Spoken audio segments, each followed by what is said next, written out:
Welcome to ఉదయం news. కూటమి ప్రభుత్వం ఏర్పడిన తర్వాత పంచాయతీరాజ్ వ్యవస్థలో అనేకమైన మార్పులు తీసుకొని వస్తూ రీగ్రేడింగ్ విధానాన్ని ప్రవేశపెట్టిన డిప్యూటీ సీఎం పవన్ కళ్యాణ్ గారిని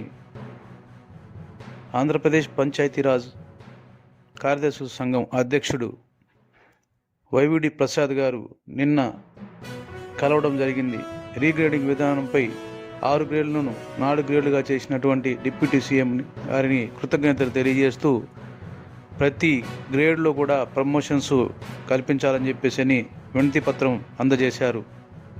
దానికి గాను డిప్యూటీ సీఎం గారు స్పందిస్తూ ప్రతి కార్యదర్శికి కూడా సకాలంలో ప్రమోషన్స్ ఇవ్వాలని చెప్పి ఆయన తెలియజేశారు. కలిసిన వారిలో గుంటూరు జిల్లా జనరల్ సెక్రటరీ బోస్ సాంబశివరావు తదితరులు పాల్గొన్నారు.